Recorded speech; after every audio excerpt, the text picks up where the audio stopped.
Peace, grace, and love. Welcome back to my channel. Welcome back to another video of mine. I'm still getting used to this type of media, so forgive me if it seems slightly rough around the edges. I'm still getting used to being seen on camera.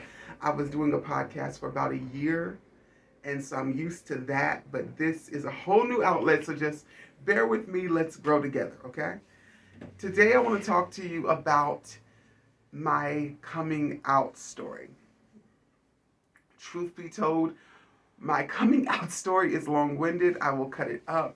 It's about 3 or 4 stories that began in about 2002 and 2006, 2009, and then 2021. I won't tell everything, but I want to just give you just the footnotes, right? So it began, I was born in 1991, and in 2001, I began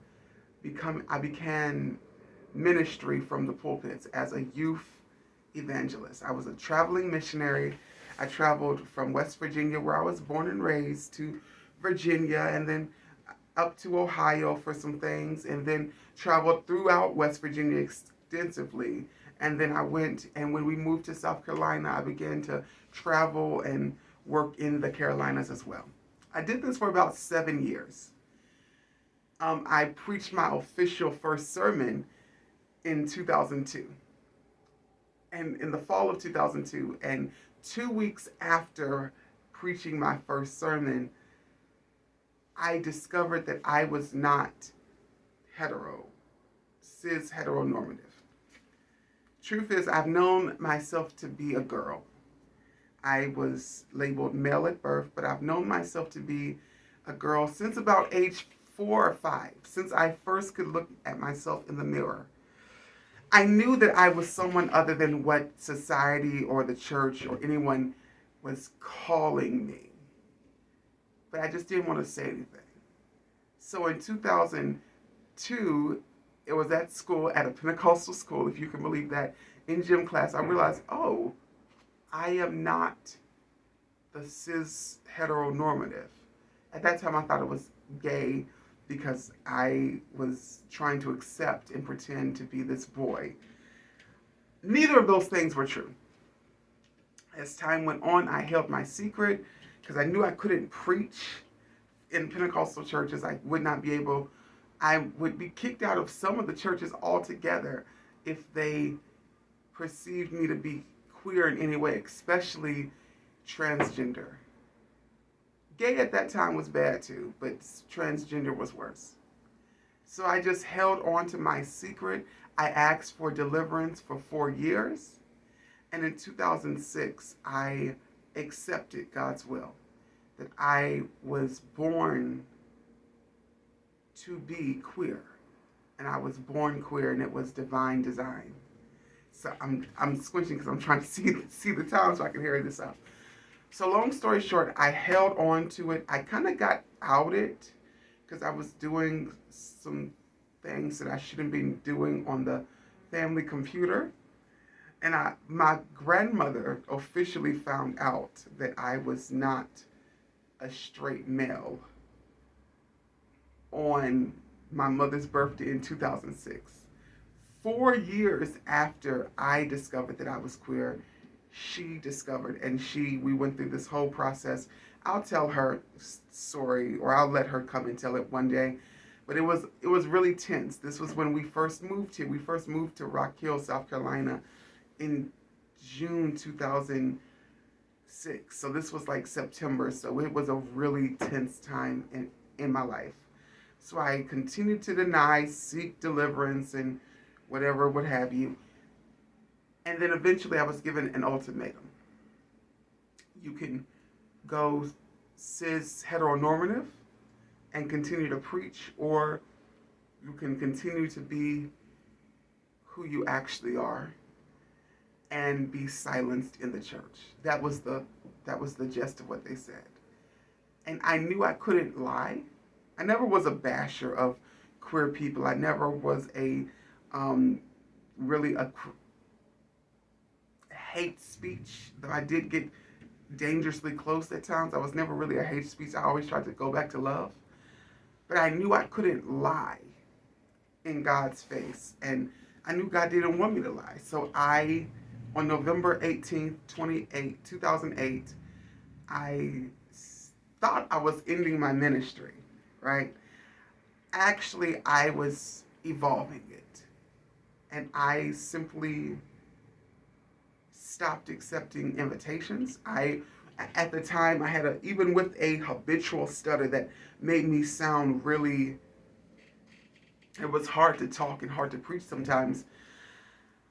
I was still getting invitations to preach at churches, at functions, on the radio, multiple invitations on the radio. I was still a well sought after evangelist, and I decided that if God was going to use me, then God was going to have to use me as I was. And knowing that that would not fly in the communities I was brought up in, I left. My ministerial fellowship card had just been renewed for the church that I was raised in. But I didn't go back the next year to renew it again. I simply stopped.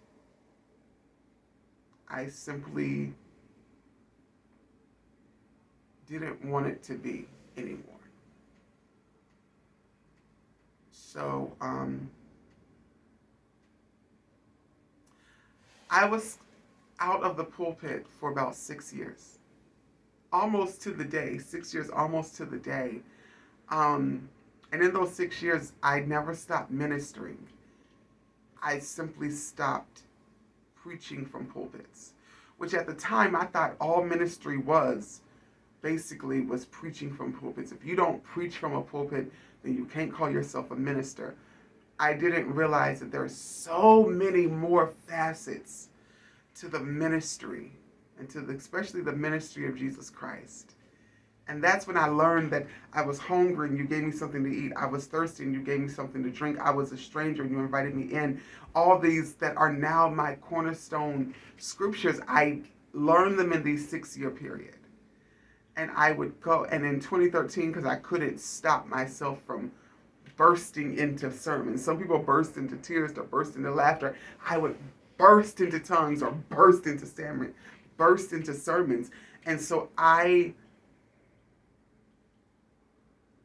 in February 2013, I became a freestyle poet. Literally overnight, poetry, rhyming words just started coming. And it started with a poem called I Was Cold That Year, about my ex and a situation I got myself into. And I did it. It was a success. People still love it. They still think of it. And that's where it began. And I went through so many stage names before I got to Avi Grace and AGJ Proverbs.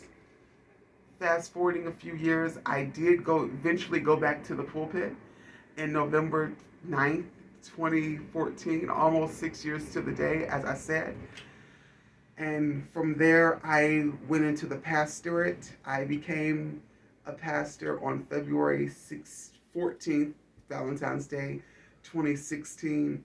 And I was affirmed November 11th, 2017. And so I was pastoring, and I even got up to be bishop designate and the apostolic consultant for this beautiful Reformation organization that was very affirming, still is very affirming, still is very beautiful, still very close to the apostle. Shout out to you, Apostle Ortiales. And it just made life good just to be back in ministry. But there was still something missing. And then, like so many other people, the pandemic happened.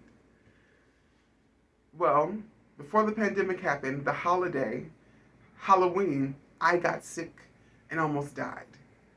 I had undiagnosed diabetes and I was in a bad way. So that began to open my eyes. Then November 30th, a month later, my stepmom died. 6 weeks after that, in January, my favorite auntie I call all of them my favorite auntie, most of them. But my favorite auntie, Aunt Carol, passed away suddenly. The next month, another auntie, Aunt Joan, passed away. And then the next month after that, my father who adopted me, my grandfather, Victor, after a very long illness, passed away. And even though we saw it coming, you couldn't brace yourself for that type of loss. April, I had a distant cousin pass away. And in May, I had two of my then close friends.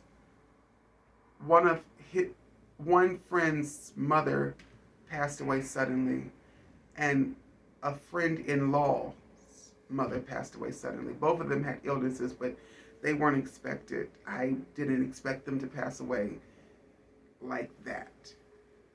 And so here I am in May 2020, going through multiple loss syndrome. And there's a lot more to that story, but going through multiple loss syndrome in the room that I'm in now, and it really made me think.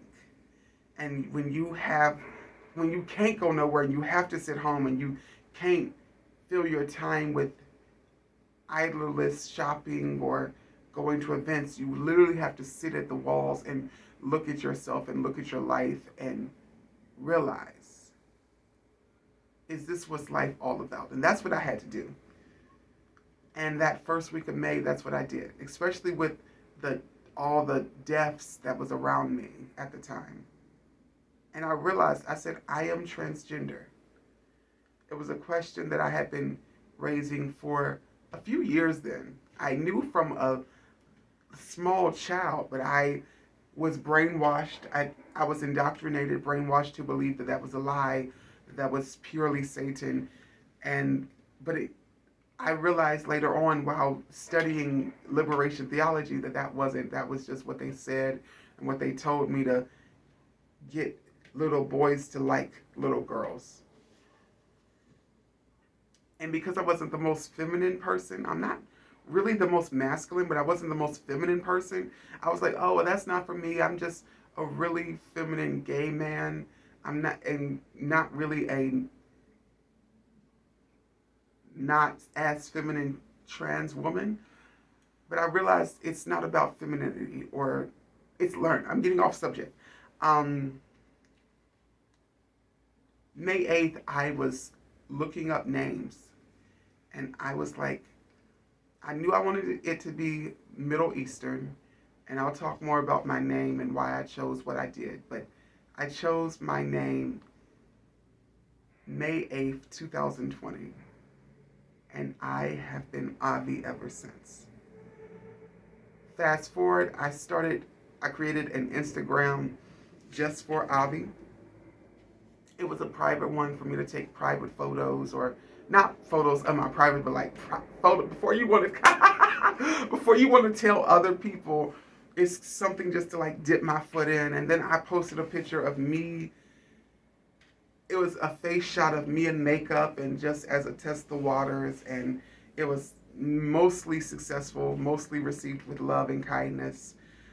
And then I knew that in May, and then June, throughout the protest for the horrible death of George Floyd, I was in the streets in Charlotte, and I realized that's when I really knew that I was called to ministry outside of walls, and I was called to social justice, and I was called to social justice in social media especially, and to use the voice that I have to be a voice for those who have not, or those who think they have not, or those voices who have been taken from us.